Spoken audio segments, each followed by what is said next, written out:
Welcome to the Sur-thrival Guide podcast, a short series of daily impactful episodes full of ideas and tips on how to thrive in survival mode during the corona crisis. Every weekday, with the help of a special guest expert, we'll be exploring different tools to add to your Sur-thrival toolkit. So strap yourselves in and get ready to be inspired as we show you the way to Sur-thrival.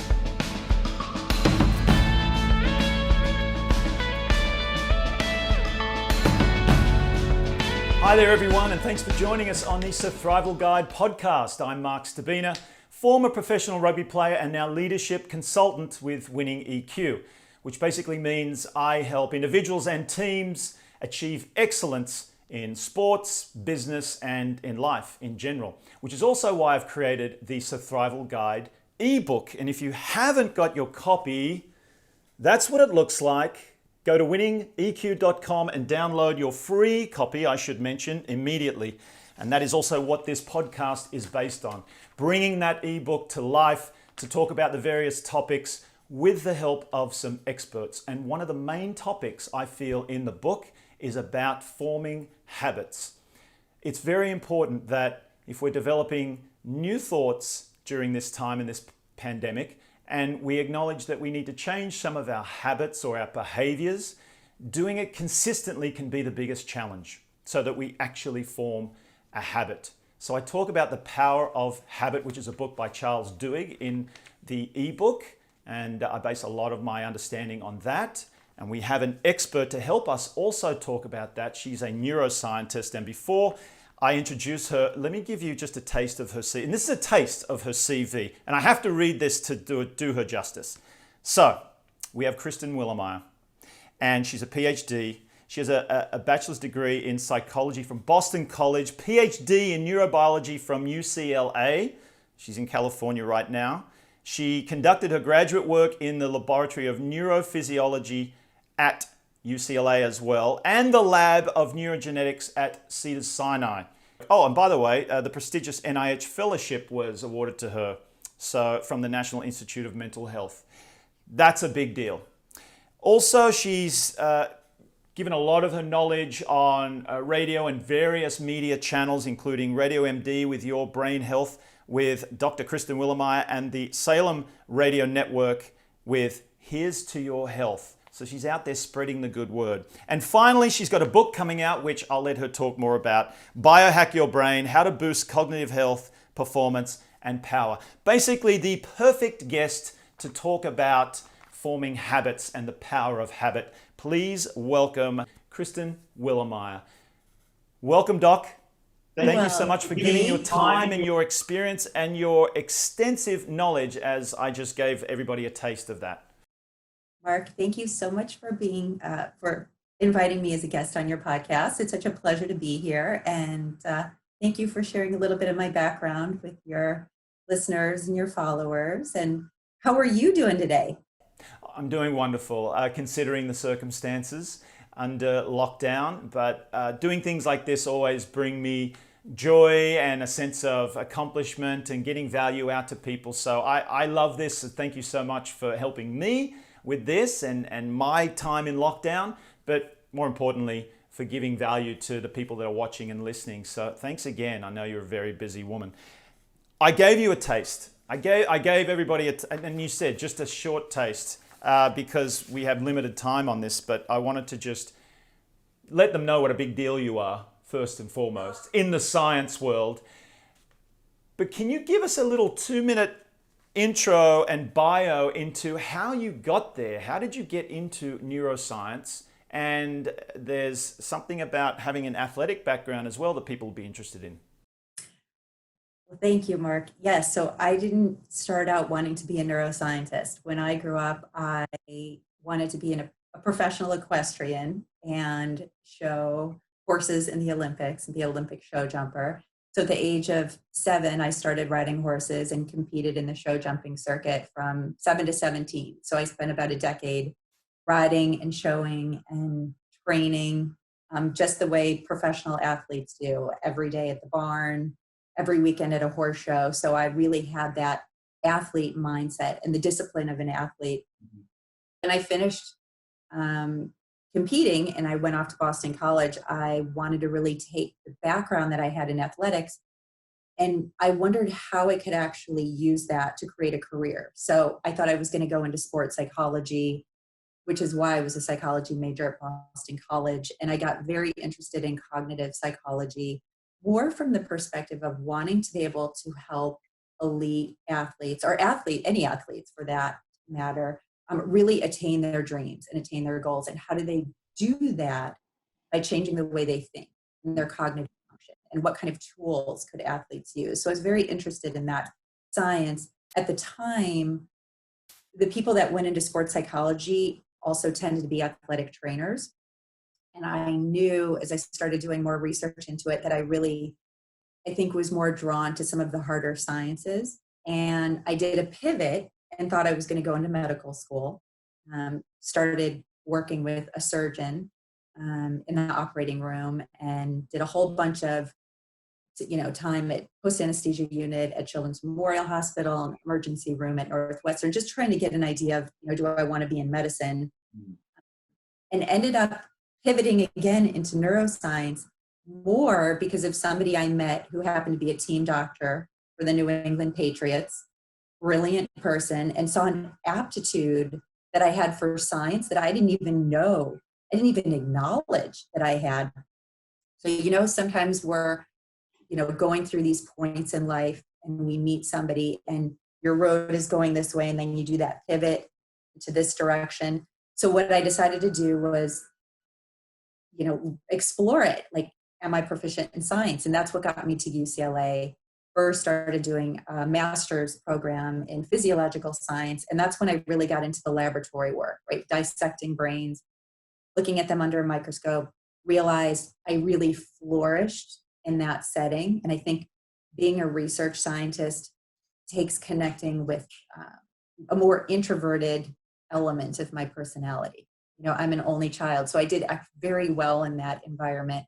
I still had that desire and dream to work with people and be in a clinical setting. So after spending, close to 10 years working into a laboratory environment, I left and became the director of neuroimaging research for the Amen Clinics, which is an outpatient psychiatric clinic that uses brain imaging to help target treatments for patients with complex psychiatric disorders. So I was really in my element because I could still continue being a neuroscientist, but I was able to work with patients. So that's my long and short story. Thank you for sharing it. There's a lot in there, but it's just a path. We all just sort of follow the path, and sometimes we think our path is going in one direction, but if we're just really present in the moment and follow our passion and our joy, I think it always leads us to where we're supposed to be. Which was the point I wanted to make when you mentioned the word pivoting. And this is inspiration for people watching and listening as well. If they've always wanted to pursue something but felt they couldn't, or were scared to do, or felt stuck. So that's always something to just remind people you have a choice, and you had a curiosity and an openness to allowing something different to come in, not being attached to a certain path.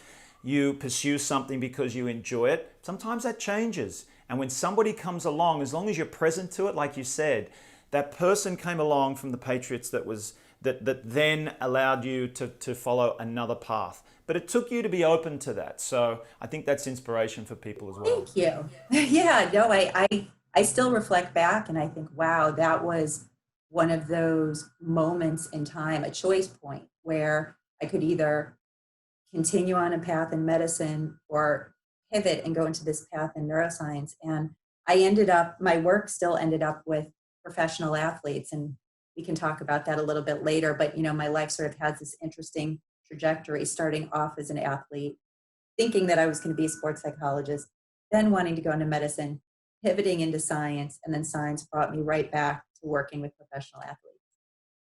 Thank you again. Before we jump into the science of habit, which is our topic today, I'd like to give the audience an idea more about you and what's happening right now. There's a little thing called the coronavirus pandemic happening. I'm not sure if you've noticed. So what's a typical day in lockdown for Kristen Willeumier? How does a typical day look? A typical day in lockdown means, I'm staying in the house almost 24/7, with the exception of taking the dog out for a walk or getting exercise out in nature. So I'm that person. Even before lockdown, while I had a gym membership, did Pilates, I really enjoy being outdoors. So, a little bit of outdoor time, but that's about it in terms of connecting with the outside world.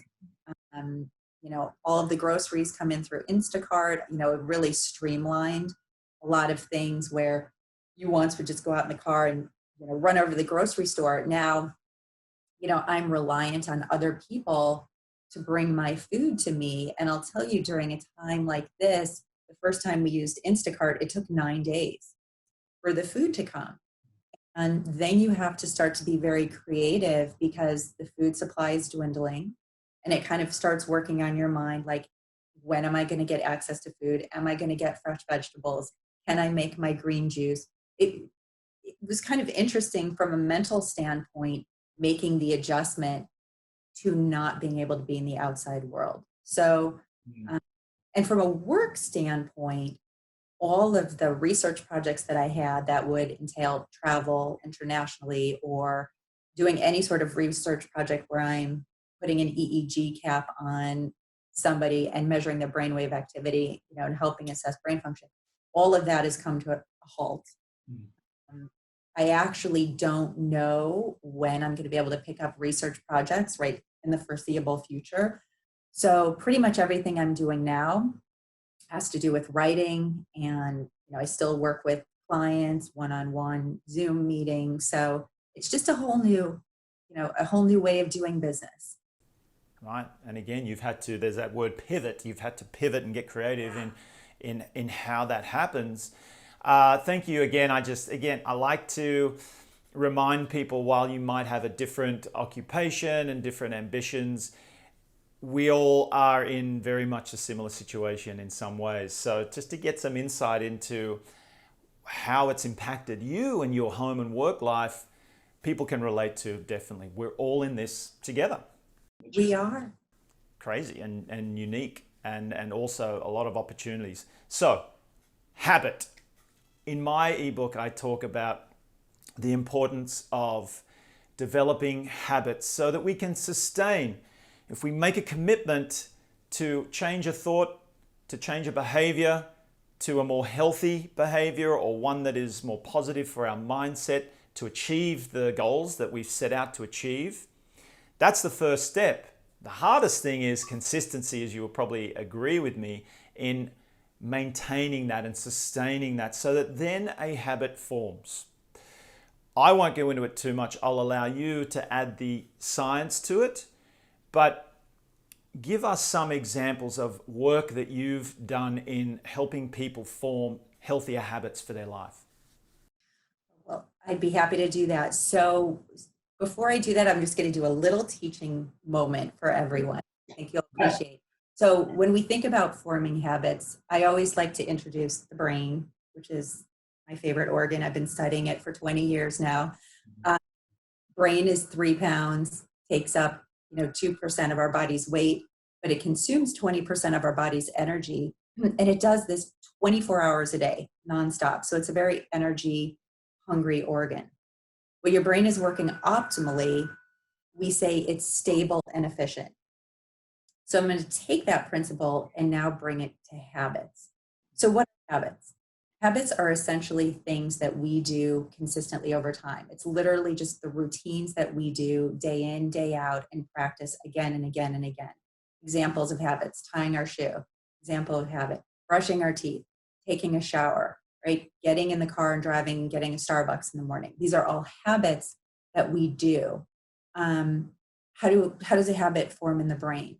A habit, when you first learn something new, there's this activity in a part of the brain called the basal ganglia. Basal ganglia is commonly associated with your voluntary movement. So it's involved in movements. Neurons die in the basal ganglia in a disease called Parkinson's disease. So a lot of people can associate basal ganglia, Parkinson's disease.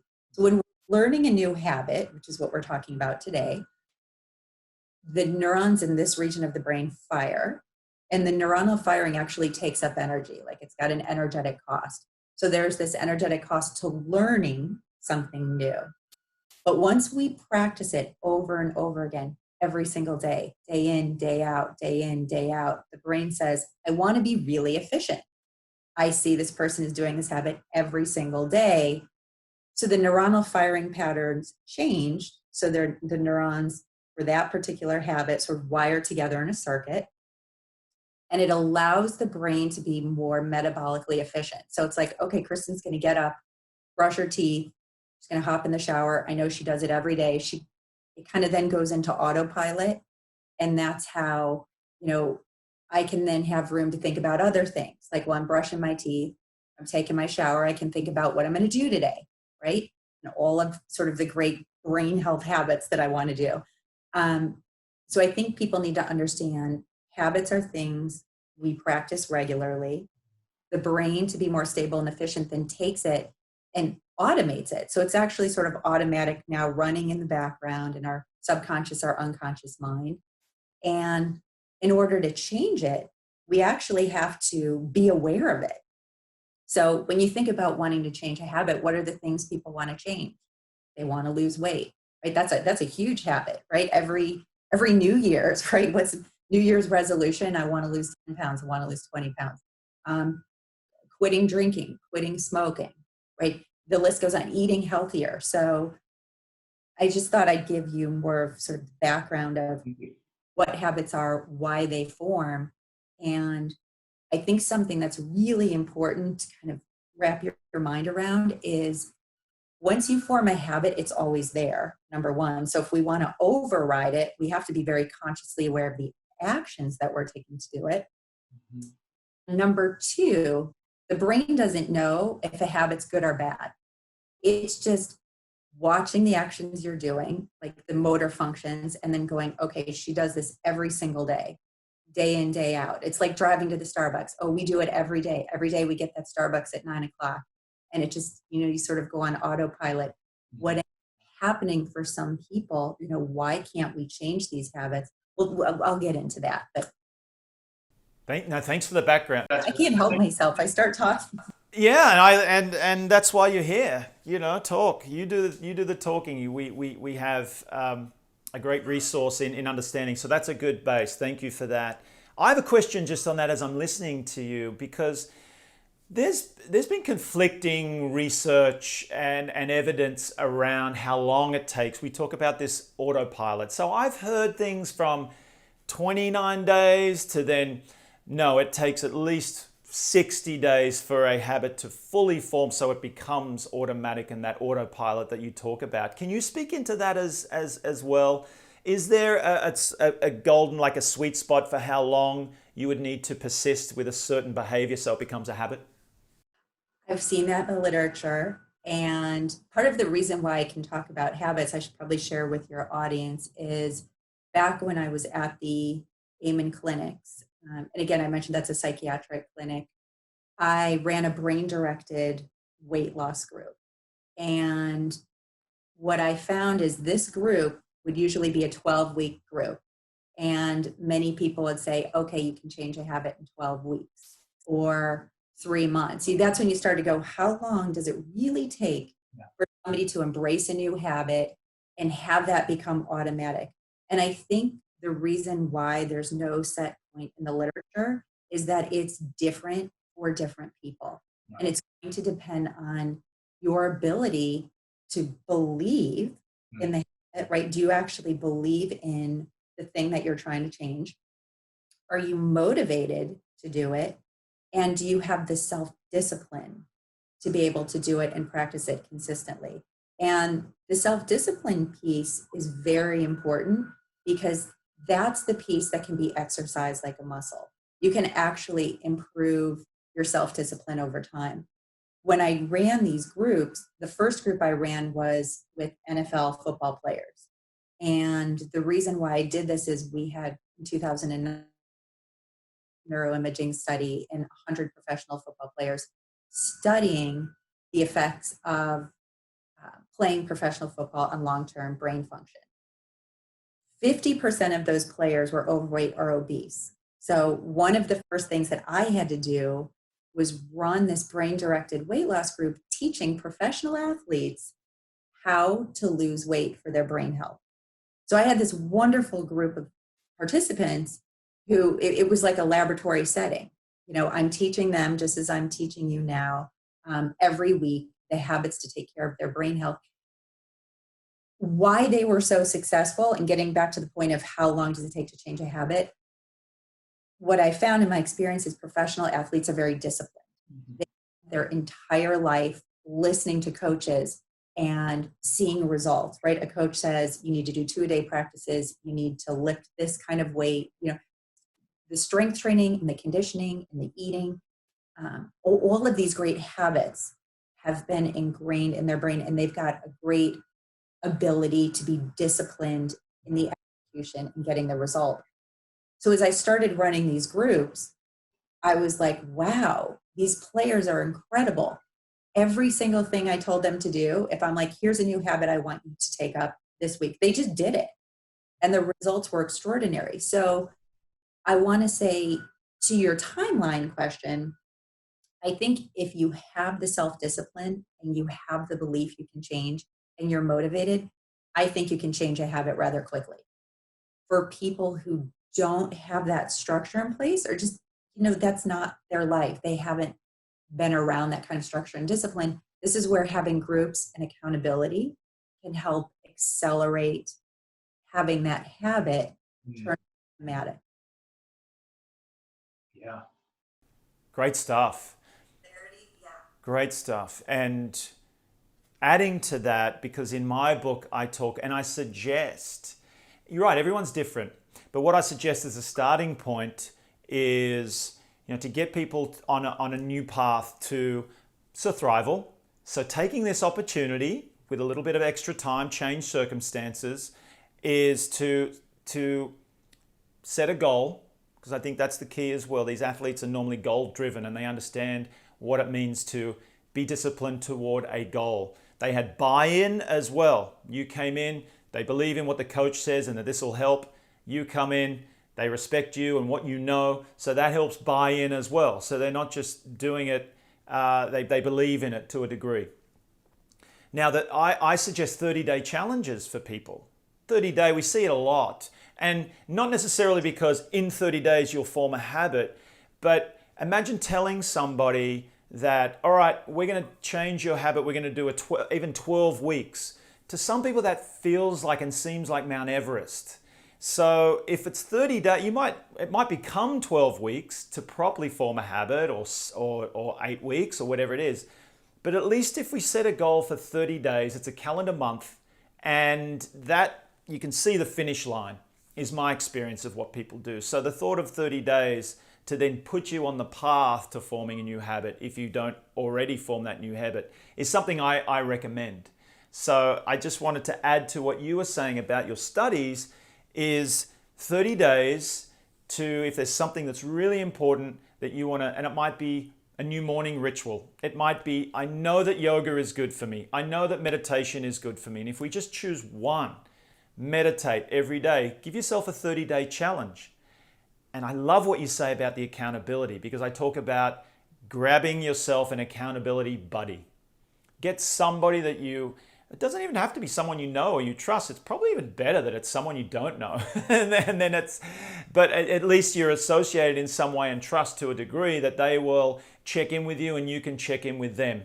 And that you have somebody to just push you that little bit more, that you feel you might be letting down if you don't complete the task that the two of you have sort of asked of each other. So that is, thank you again for that scientific background. And it's good to know that there's no hard and fast rule of how long it'll take, but just step by step, at least, to get you on the path.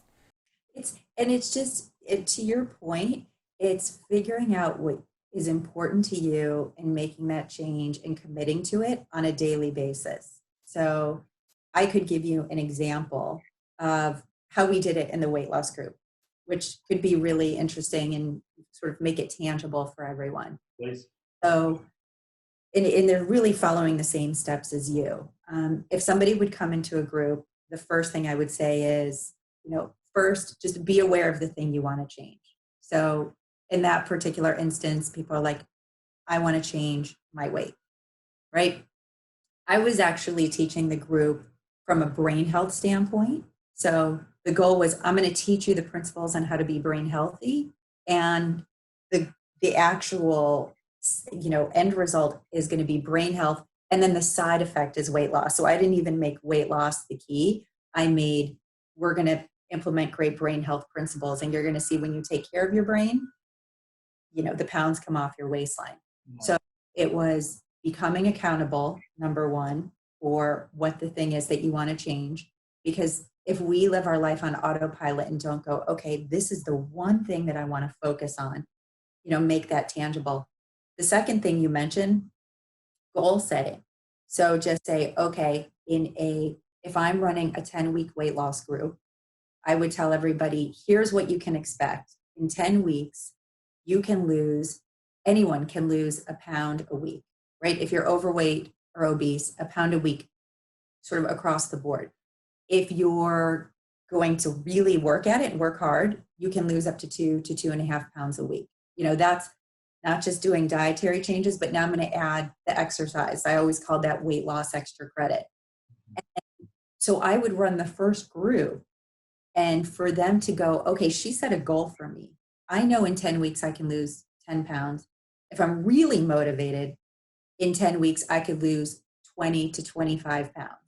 And I'd make them write down their goals and then go 1, 2, 3, 4, 5. How am I going to do this? What are the action steps that you're committed to do this? Is that adding more fruits and vegetables? Is that reducing your meat consumption by 1, your saturated fat consumption, right?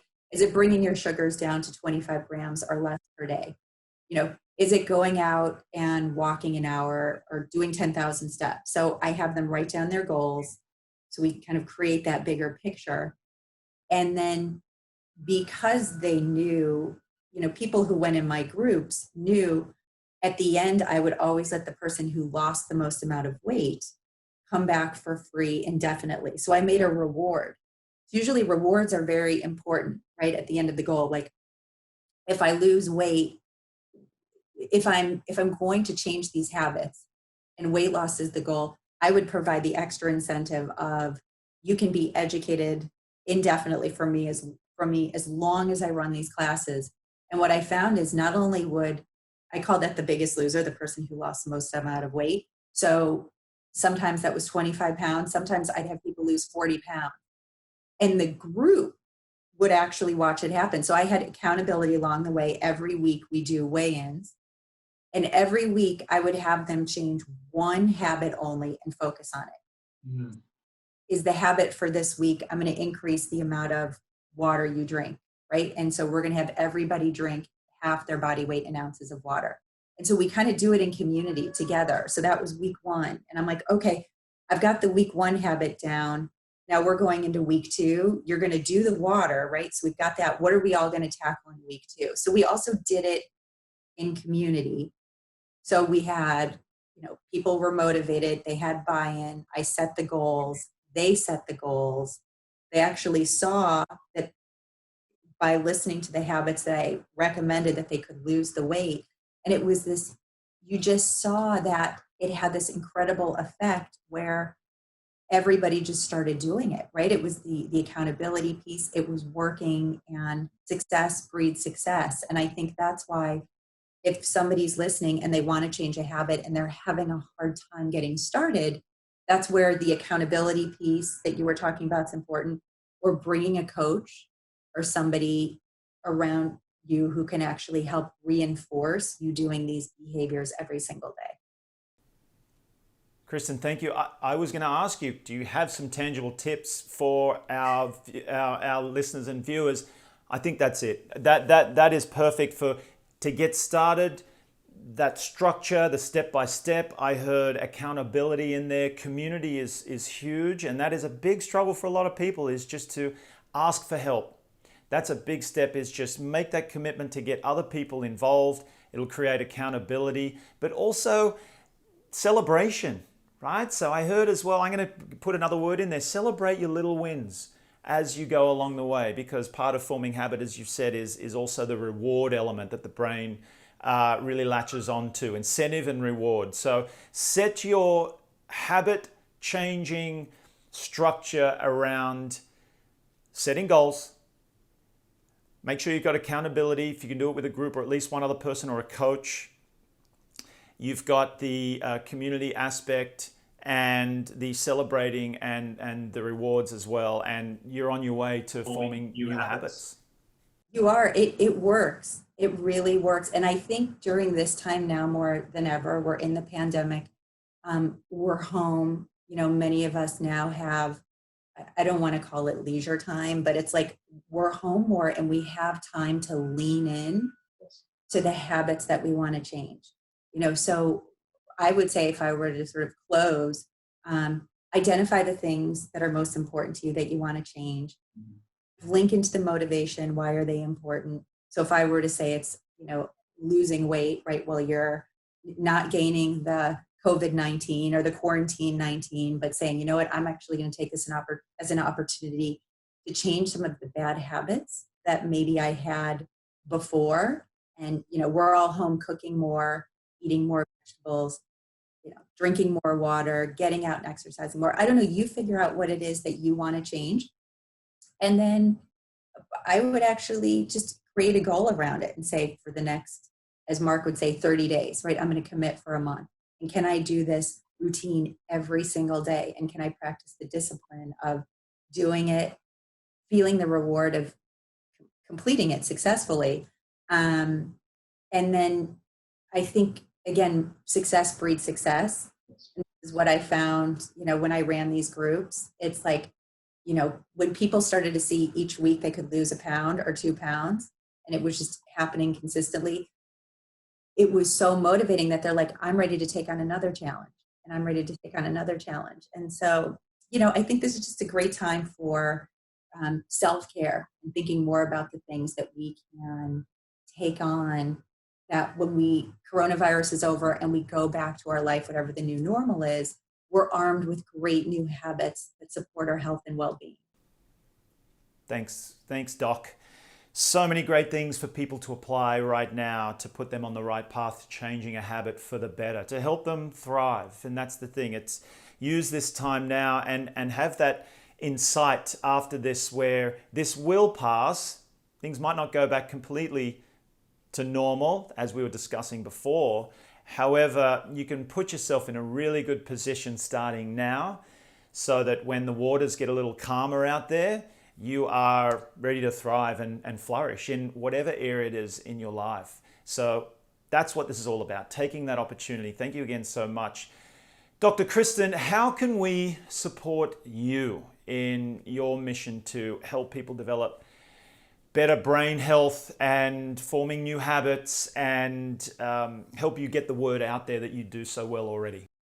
Oh, well, bless your heart. Well, first of all, I just want to congratulate you on your Sur-thrival guide, and I'm going to recommend that everybody download Mark's great ebook. He's just got so many wonderful tips, techniques. And for those who want to learn more about me and what I do, you can visit my website. Oh, there it is. You visit my website at drwilleumier.com. And at the end of the year, I will be having a new book coming out that's published by HarperCollins called Biohack Your Brain, How to Boost Cognitive Health, Performance, and Power. And there's a lot of great steps in there to help take care of your brain, simple lifestyle strategies that everyone can do. And it's loaded with a lot of fun neuroscience as well. So for those who really like to geek out on the science, that's in there. But it also has a lot of case studies from NFL football players and clients that I've worked with who've transformed their life through taking on new brain health habits. So excellent. Cannot wait. Thank you so much, Kristen. I could talk all day on this topic. I know. You're well versed in it.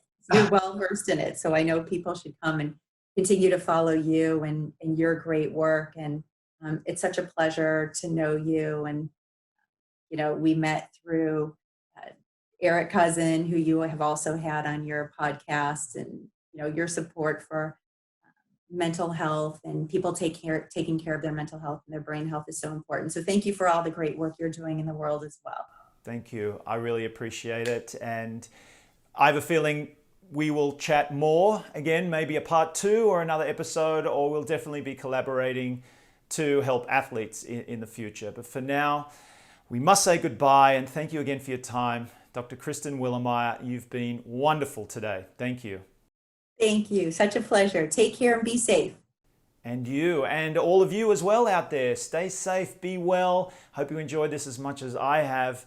Neuroscience, it's one area I feel like we neglect, and that's learning about our brain and having an understanding of how it functions, and therefore making sure that we're keeping our brain healthy. Well, that's it for today. Bye for now.